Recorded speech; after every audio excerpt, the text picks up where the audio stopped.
Hello, everyone. I'm Solome Tibabu, your host of the Expanding Access podcast, which focuses on all things to expand access to mental health, addiction, and IDD services through health equity, innovation, and technology. And sometimes the technology is not AI. Sometimes it's a novel treatment methodology or payment model, or even the concept that we should listen to youth if we want to impact their mental health. And so who better to have Tay on the podcast today? So excited for this conversation. I'd say to get started, Tay, if you'd like to introduce yourself, who you are and your organization, I think that would be great. Yeah. Oh my gosh. Thank you so much. I appreciate you having me. So hello, everyone. My name is Ark Telos Saint Amor. It is a very, very long name, so most folks call me Tay. My mandatory pronouns are they, them, their, and I'm the executive director of Youth Move National. And that move in Youth Move actually stands for Motivating Others Through Voices of Experience.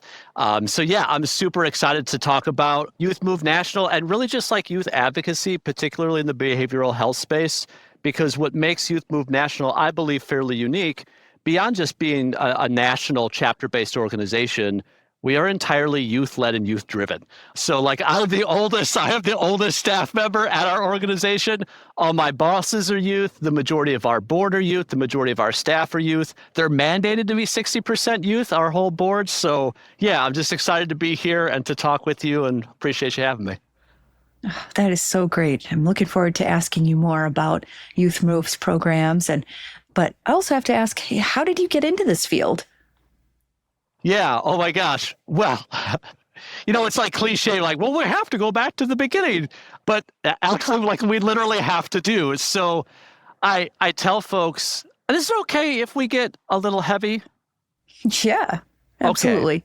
All right. So just like a content warning, I'll talk a little bit about some harm and some oppression that I've went through. I'll try to keep it as light as possible. But yeah, it really does start at birth for me. I feel like I was like literally born into youth advocacy in not really a great way at first. So I'm Mexican Native Indigenous. And when I was born, there was a separation from me and biological parent that was deported back to Mexico. And the remaining biological parent was not necessarily the best. We will leave it at that. So I was really born into being engaged within systems. So whether it was the child welfare system, foster care system, adoption system, we were incredibly poor. And so having to navigate services such as like Medicaid and Medicare, because there was a combination of both poverty and disability at play, being houseless for a very long time, and just like having to navigate all these different systems as a youth, like literally from birth. And not to mention, I am a disabled queer and trans person of color, right? So being a part of the BIPOC community, the 2SLGBTQIA plus community, the disability justice community, it's just sort of like, and I'm okay. I promise listeners out there, I'm okay. But it really felt like I was set up to fail from the very beginning. And so I was really looking to systems such as the behavioral health field, such as physical health field, governmental systems to provide really basic needs, right? Like food, housing, stability, all of those things. And it didn't happen. Like a matter of fact, I found navigating those systems actually both re-traumatized me from what I experienced as a youth, but also created additional trauma on top of what I was already experiencing. And so in a large part, I was really looking for, love, care, affirmation, community, right? It's like, here's some big words, right, that we think are fairly simple. We kind of throw them around a lot, but like, those are powerful words. Like love is a powerful word. It like really is. And the lack of love is in some ways even more powerful than love in itself, what it can take from us. And it really kind of puts, at least for me, I'll use an I statement, it put my life then as a youth growing up and has convinced me as an adult too, really to kind of stay on this path of only survival, right? And in a lot of ways, I feel like my trauma rewired my brain too as well to just be in survival mode constantly, that fight, flight, freeze, and all the other ones that come with that. And it's just been so hard to find a path to thrive, right? Find a path to that joy and celebration and having that ability to really thrive. I think of one particular story, and I know that I shared this story with you previously, so I'm excited to share it now, which has a good ending. It's a not a great story in the beginning, but it has a good ending. And so I was about 3. And there was this like program for inner city youth. And they came in and you could kind of pick like an arts program, right? So you could do like music, or you could do like, I think there was like a writing session, but one of them was dance, and it was ballet in particular. And I was so excited about it, and I was selected to do it. I chose dance, I got to do ballet. But the thing I was most excited about, being a little like queer and trans kid, was that I got to wear the pink dress. Like, I wanted to be a princess with like my whole mind, body, heart, spirit, soul. I wanted to be a princess. And so getting to go into dance meant I would wear this pink dress. I got the pink tutu, and that was the thing that I was like super, super excited about. And it felt good because for once in my life, I felt as if I was not only noticed, right? So I was selected for something. Someone saw me, saw value in me, and selected me. But 2, I had agency and self-determination. So even being that very young, I got to pick what I got to do. And I got to pick something based upon what solely made me feel good and like honored truly my identities, and identities that I still hold today as a queer and trans person. And so it just felt so empowering. And I think it gave me a dose of that like love and affirmation and community and value that I so wanted, that I was so desperate for. And so I'm doing the thing, I'm loving it, it's going so good. And I made the mistake, unfortunately, of sharing with a caregiving adult the reason why I chose it. So they were asking about the recital coming up. I was like, oh yeah, I'm so jazzed, literally and figuratively, about this coming up. And I was like, I get to wear the pink dress. And that's like the main thing. I finally get to be a princess. And they were so offended and awestruck at that dichotomy of gender, right? We have in the West here, at least in the US, the gender binary, that like someone perceivably who was a boy wanted to do something perceivably so feminine that only girls would do, right?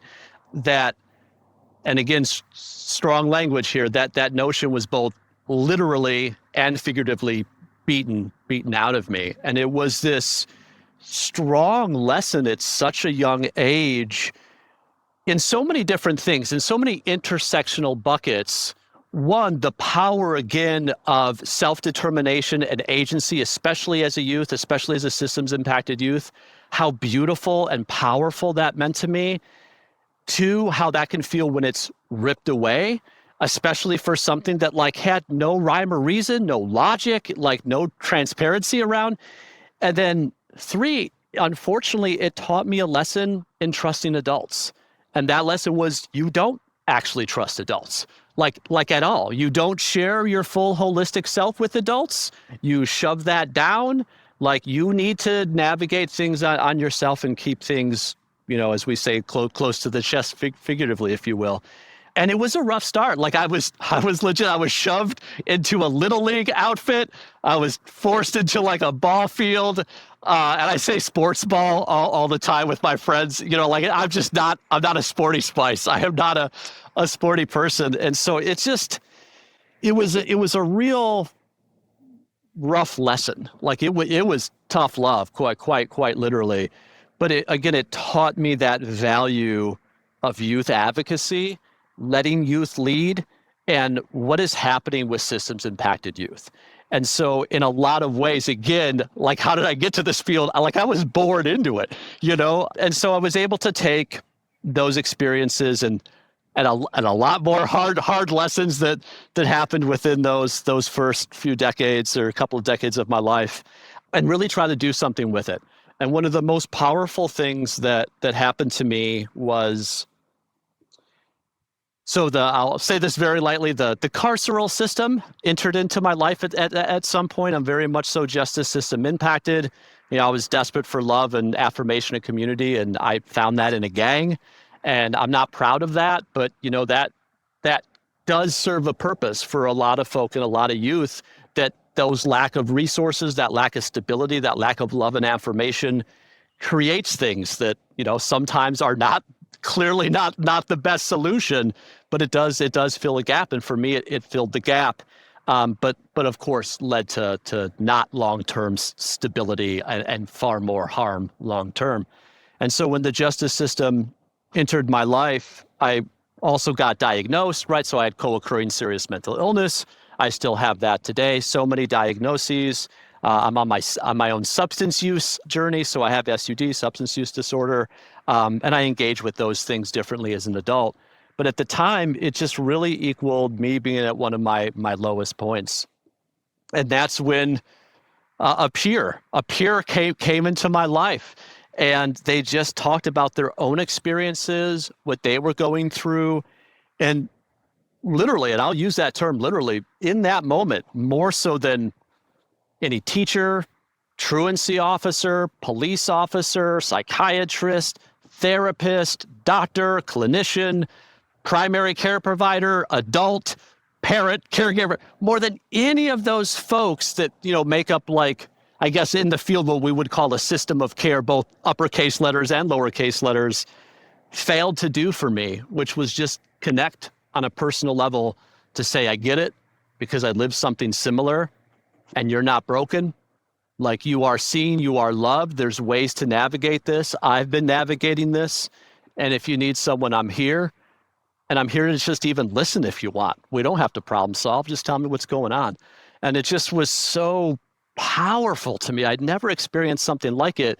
And it's so seemingly simple, right? It's like common sense. Like, of course, like, find friends. But there was just something so beautiful in that moment that sort of flash forward to today and to your question, right? To get us back on track.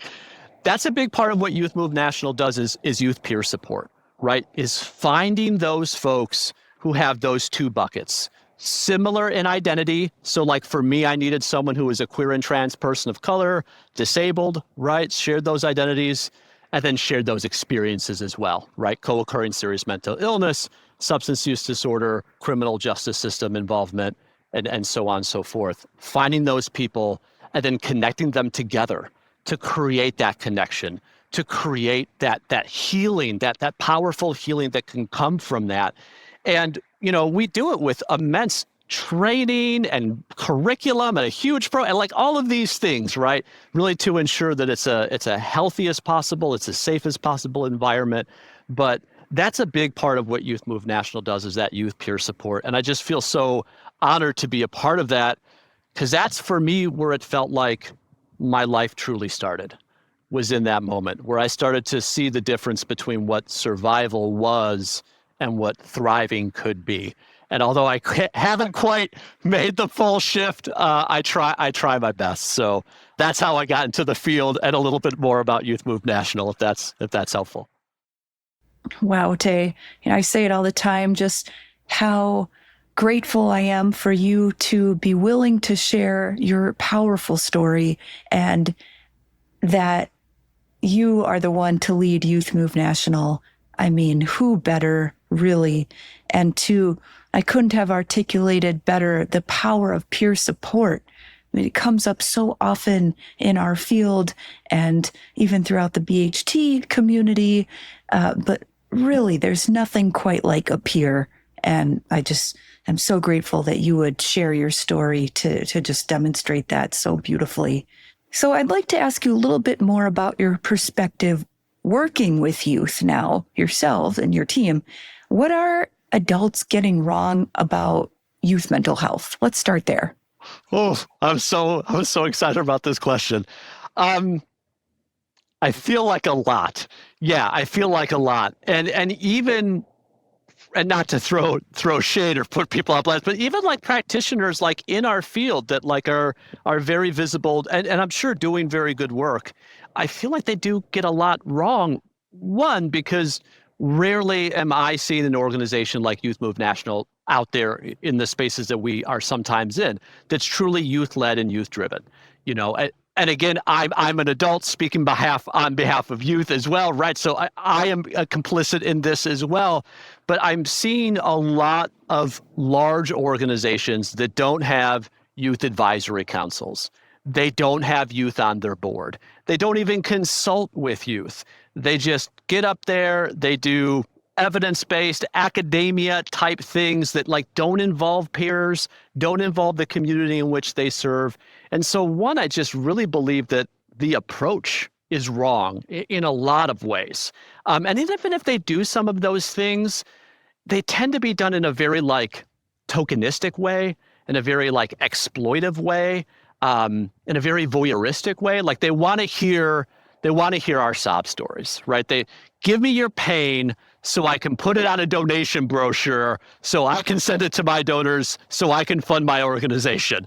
And it's like, okay, cool. But like, if we're talking like sort of topics and issues that I think are sort of like in the cultural zeitgeist of our time, one of the biggest things I'm seeing folks get wrong is social media. Social media is huge. Like I've heard y'all talk about it on this podcast. Like I know it's a thing, and I also know it's a thing that causes harm. I do know that. So I don't approach this work from an absolute standpoint where 100% of the time you need to do X, Y, Z, or like I'm always right with this. We live intersectional, complex lives that like one singular thing isn't going to capture anything. So I just don't believe that there's like 100% a wrong thing and 100% a right thing. And I think social media has been portrayed as like the 100% wrong thing, which is just like so far from the truth. One, the connection that comes with social media, especially for marginalized youth.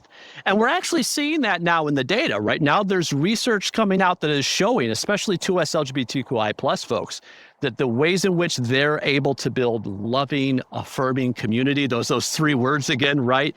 Online, they find is more sustainable, more long-term, has a more long-term healthy impact on their mental health. 3, feels safer to them than it sometimes does out in quote unquote the real world, in which like we only have to open CNN.com and open the news to see what's happening right now with our queer and trans youth to really see that play out, right? So I think the connection that marginalized youth get from social media is being downplayed to a point that I think it's becoming really, really harmful. I also think that social media is largely being lumped in broadly with technology. It's like the scapegoat to blame everything on. Don't like screen time? Well, it's social media. Those are separate things. Don't like AI? It's social media. Those are separate things, right? Don't like kids these days and all of the things they're doing? It's because social media is telling them to do those things. Those are separate things. And so largely I have found it's sort of like almost a political burden shifting. It's like a scapegoat to dump all of these like really sort of hidden toxic views, toxic traits about youth under sort of a palatable, well, I don't want to say that like I don't support queer and trans youth, but I can say that social media is bad because it's grooming them to all these weird trends that youth are doing, right? It's this like scapegoat to burden shift sort of toxic ideology onto. And almost the vast majority of the youth that I talk to and listen to say like, listen, like, yeah, there's problems with it, but it's how we get our news. And that's really important to us. And we see that play out with things like Arab Spring, where it is real news, it's validated news, it's not AI, it's not fake, and it spreads so much quicker than sometimes what we're able to see from traditional media methods. 2, also Arab Spring is a good example. We don't always get, like we like to talk, at least in the US, we like to kind of sometimes talk bad about other countries and their journalism and free speech. But like our media, of course, has its own bias, its own sort of capitalistic leanings in whatever direction the money is flowing. And we're able to see social media largely cut through that and to give youth news globally from so many different cultures and regions of the world a lot quicker and a lot more accurately than sometimes we see through traditional media. And then, of course, I think of like citizen journalism, right? Which, of course, like with anything, can come with its problems. But like when we talk about systemic violence, when we talk about police violence, violence from folks in uniform, which I know is a whole separate episode, but we know being able to film those helps with movements. It helps with harm reduction. It helps spread information. Right now we're seeing a lot about the ICE raids happening that is so scary, especially to communities like mine and the ones in which we serve. And social media is a great tool to spread that information. And so there's just so many good uses for social media that falls under the good category that youth keep telling us, it is not a zero-sum game. It is not a zero, don't use it at all sort of. It's a tool. It's a resource, and you can use tools and resources for good. You can use it for bad. You can use tools and resources too much, too little.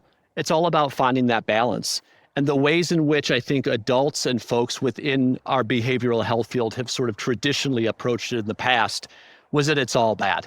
I'm not going to name names. I'm not going to name names here, but I was at a conference, and it was some pretty big names, both in our government and in our field. And it was talking about social media from absolutely don't do it. It's so harmful for youth.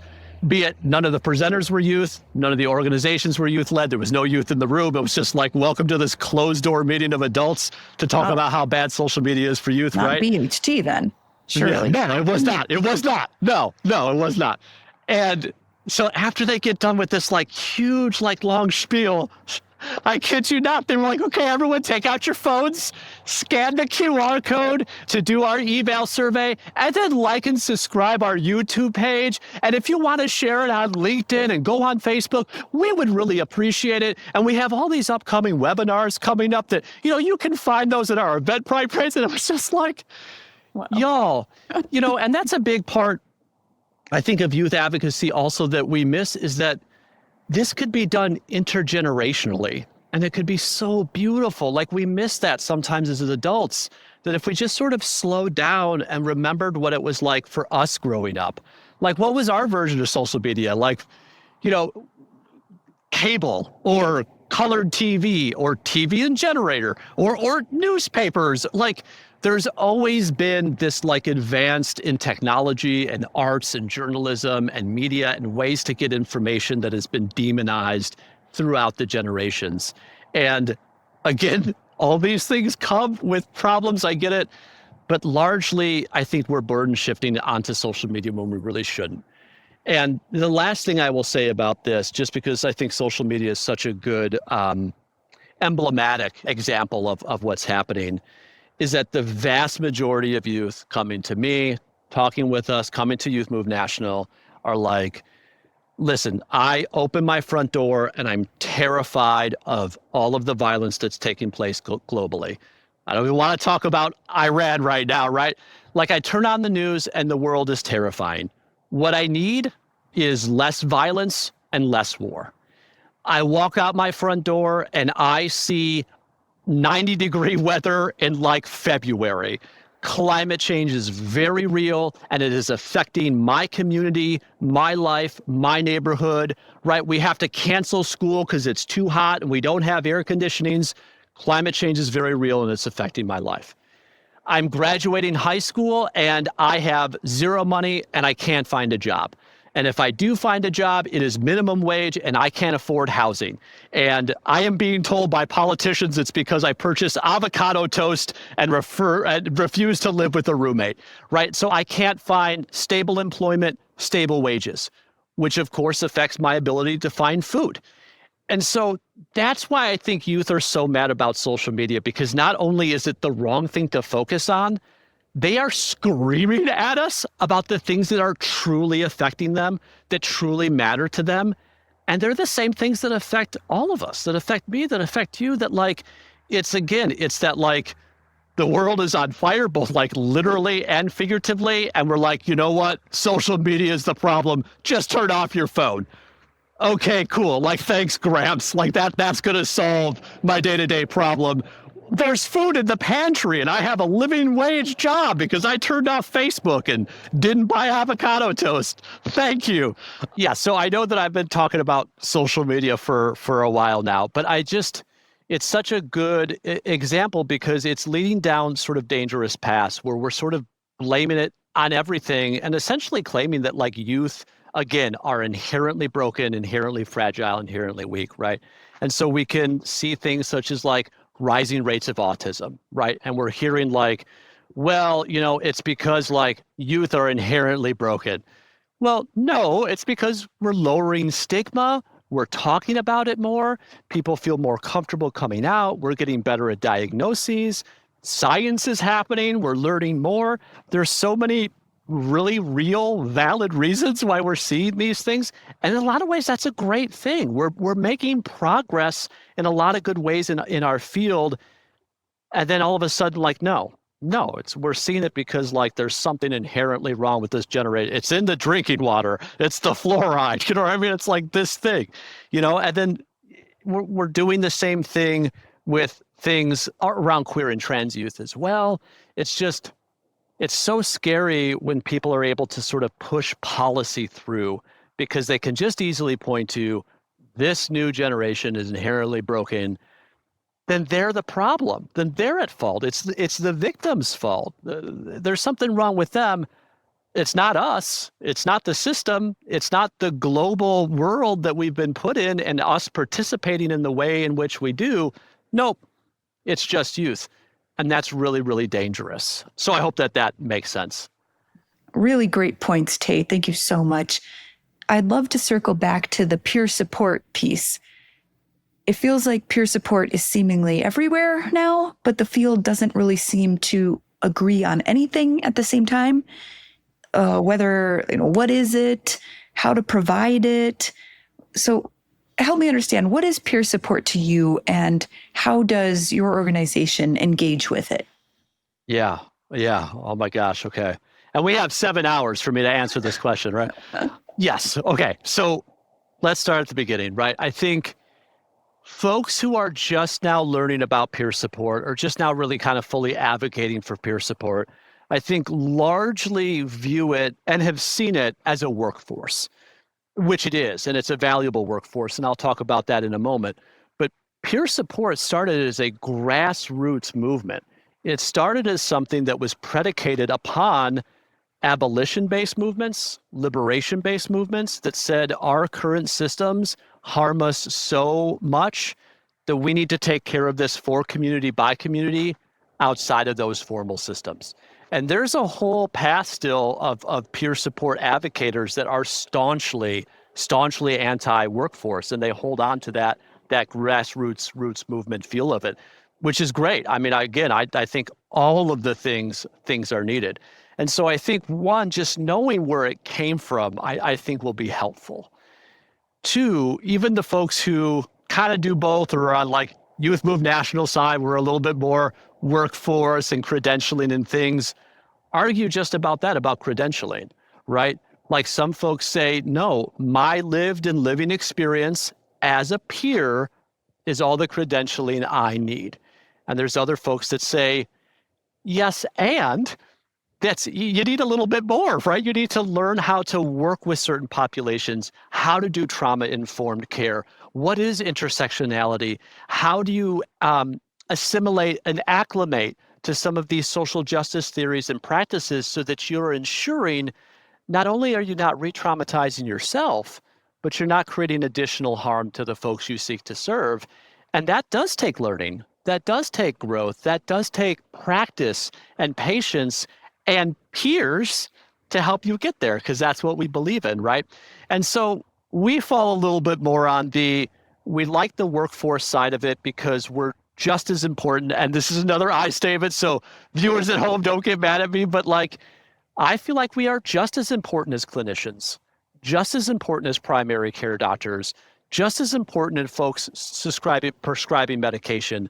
And I think a lot of the research does show that we are able to have equal, if not in some spots more, value to folks' mental health. And I just feel like valuing that formally with a livable wage, with benefits, with credentialing, with education, with support, with a whole field that's able to step in and support and to do professional development and do all of those things is incredibly valuable. right? And so, we're fighting with this side, we're fighting with these folks. And so I just think that sometimes folks get wrong that it's just like a simple thing. Oh, it's just people that get paid a minimum wage to walk around and to talk to people. No, it is so much more valuable and complicated and important than that. And complicated, right? Like even within the field, there's so many nuanced conversations happening around ways in which to do it right, which I think is great. I actually wouldn't change that because that dialogue pushes us forward, right? It pushes no matter where we fall on that spectrum into new and exciting ways. And hopefully that dialogue helps us all to be a little bit better. The second thing too is like our definition of peer tends to change wildly based upon who you ask and what organization and who is saying it, largely in two ways. I think one, near peer is, I think, a lot of times what folks are referring to. They're like, yeah, we do peer support. We've got a 17-year-old working with a 37-year-old. That's not a peer. That's period. That is not a peer, right? So something that's really important to the work of Youth Move National is, again, those two buckets. How close can you get to someone's identity, queer and trans person of color and disabled? Okay, we're going to match you with someone who's queer and trans, disabled, and a person of color. And, not or, not and or, just and, that lived and living experience, who has also been impacted by the child welfare system, gang involvement, houselessness, poverty, etc. You've got to have both of those things. Now, obviously, intersectionality is real, and we're all literally different people, which I think is beautiful and should be celebrated. So nothing will ever be 100%, of course. But it's our goal as practitioners, it's our goal as leaders, as mentors, as people in the field to get it to as 100% as close to that as we can. Like, I really see that as our goal. And I just don't see people trying that hard to get to that 100% mark in both of those buckets. I also think, one of the big things that I've seen folks within the field say is a really good positive that we're seeing coming out of our current administration, which is fine. Like, I'll take the positives. If there's positives, I'll take it. Is that this current administration really seems to support peer support. And I think that is fantastic. That's progress. That's a movement in the right direction. But their definition of peer support comes staunchly, specifically named without diversity, equity, inclusion, race, the 2SLGBTQIA plus community, disability as something that is inherently flawed and needs to be fixed or solved, instead of something that just makes us different and like we're disabled by systems. If you just accommodated for us, like we wouldn't actually be disabled for. And when you have those qualifiers, when you add that asterisk to peer support, at least myself and Youth Move National would say that's actually not peer support. So you're not talking about peer support at all unless you are coming with a critical intersectional equity lens. And so I think it's great. I love peer support. Like, Youth Move National has, I think still to this day, the only national youth peer support curriculum that is youth-led and youth-driven, that is entirely based upon both all of those fancy things we want to hear, peer-reviewed, validated, evidence-based research, and directly with people with lived experience who then train on it and do that accreditation. I believe we're still one of the only national organizations that do that. And we've been able to see a lot of success. But for an administration that supports peer support, that is really in limbo and really going away right now because it's seen as being sort of radical DEI work. When like, that peer support is radical DEI work by definition, right? Because it's like, it's pairing that person who gets it, who gets you, who sees you, who's going to be there to listen and to affirm, not to judge, not to solve, not to tell you what's wrong or to steal your agency and self-determination. The tenet is to like hold space for you and listen and to help guide you as you make your own decisions based upon holistically and authentically who you are. And I really feel like we're at a crossroads where the field is getting things sometimes so much wrong that I'm really scared that we're going to run in this direction. And capitalism is a whole different podcast, right? But we're seeing large companies, large for-profit companies into the field, and it's a money grab. Just like 2020 and racial equity was, right? All of a sudden, Black Lives Matter to everybody, and we all have DEI statements until 3 years later when it's not profitable anymore and it's nowhere to be found. And if you do that, it may be short-term gains for our field, but it's not sustainable, and it's going to hurt us so much badly long-term because we're going to have to pick up the pieces and start over again. So that's kind of what I'm worried about as far as peer support right now in the field. Wow. Once again, who could have offered a better description of just offering just when done correctly, the power of peer support? And, I've experienced it myself. And at the same time, I've also over years got a bit disillusioned and even fell into the trap of, oh, that's just like a baby clinician, right? No, actually, for sure, right. Completely different experience. And again, you just outlined how critical these services are, and it's got to be done right, though. Otherwise, just, all the reasons you said. So, well, Tay, I really do wish we had like 7 hours. I have so many more questions, but if I could ask you to share a little bit about where people could learn more about Youth Move National, how can they get involved? That would be wonderful. Yeah, no, I appreciate that. Yeah, so as cliched as it is, check us out on the web. Like, I love our website so much. It is so beautiful. So youthmovenational.org, check it out, do a deep dive. Like, that's the best way to find us. We are on social media, right? So here's a plug for social media in general. And so check this out on all of the platforms. I personally am big on LinkedIn. So find me, connect with me on there. And really, even though, sometimes there's this notion that like, the executive director, the positionality is like untouchable. I am always around. I am always answering emails. I'm always here. So even if you just want to reach out directly to me, please feel free. You can find my email address and phone number on our website, and I'm always available to help out and answer any questions, and always looking to be wrong as well, right? So if there's things that you feel like are growth edges that we've talked about today, like, come call me into a conversation. I'd love to hear it. So yeah, check us out on the web. Like and subscribe. Yes, like and subscribe. I just thrilled to support your work and get the message out. Thank you, Tay, for taking the time, sharing your powerful experience, story, and just the impact that you have had on so many. I don't know that was able to even show through in this, but I'm sure those who hear your story believe me when I say that. And if you like this conversation, these are the types of conversations that we like having at the Behavioral Health Tech Conference. So be sure to save the date later this fall, the largest event focused on expanding access to mental health, addiction, IDD through tech, innovation, and health equity.